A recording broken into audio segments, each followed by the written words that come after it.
Point being, as I began to look more and more at what the actual early church fathers wrote, whether it was from Clement or Ignatius or Justin or whomever, the more you look, the more you begin to become uncomfortable as a Presbyterian. And if you love Jesus, that's a very difficult thing, because everything is supposed to be in sync in Jesus's religion. What's going on?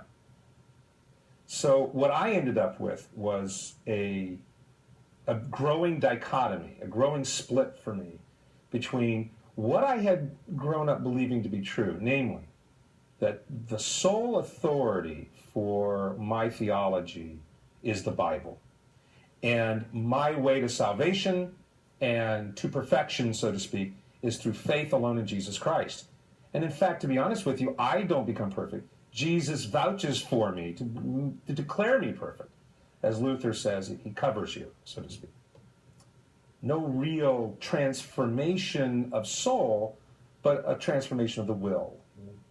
Become more pliant to Christ. But you don't actually change. As Luther would say, you're still a reprobate.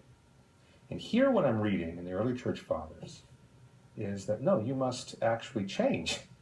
That the Eucharist is really the body and blood of Christ. If you read Ignatius, the more that you read Ignatius, the more you begin to see over and over and over again that the Eucharist is something mystical. He talks about it as the antidote to mortality.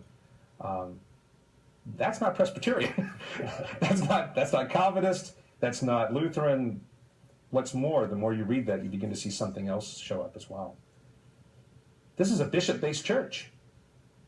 It's a communicating bishop-based church. In the early church. In the early church, yeah.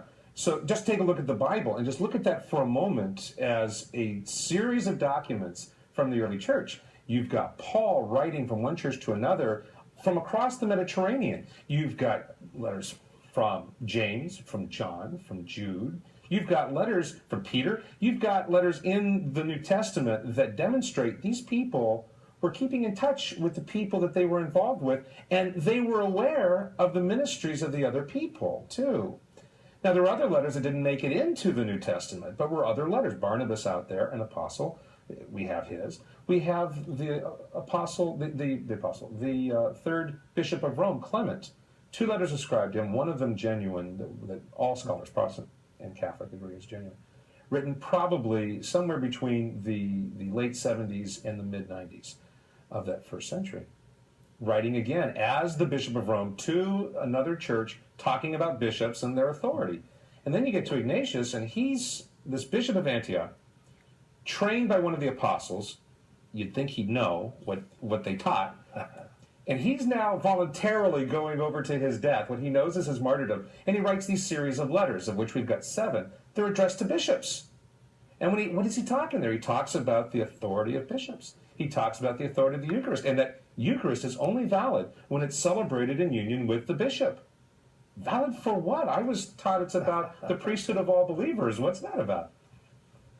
So that I began to really experience a division in what I was taught to be true versus what I was experiencing in the history that I was studying.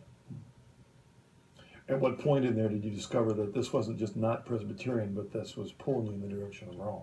Well, I had a couple of things that happened. I had a friend who really prodded me quite a bit and got me involved with some Catholics and challenged me to really reflect on why I believed what I believed. I believed that the Bible alone was all that was needed.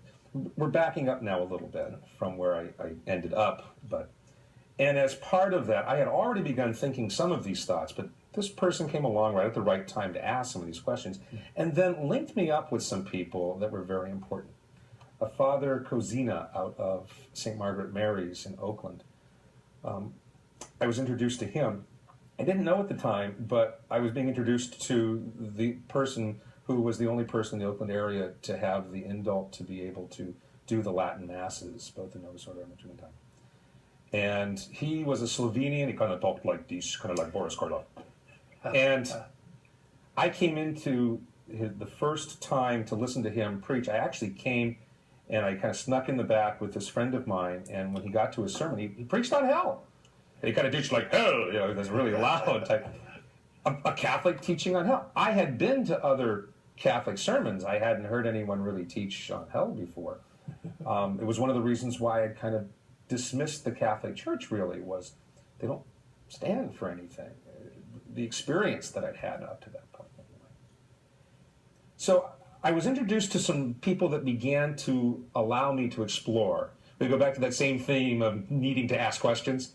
I found a mentor in this Father Cozina. Mentor is the wrong term, but someone allowing me to explore. He was, I believe, in his 70s at the time. I remember the first time that I sat down with him for an appointment, and I was there at his coffee table, and I merely mentioned this Peter problem about what authority he had. And he says, excuse me for just a minute. And he then goes upstairs, and he comes down with this big stack of books, most of them in Greek.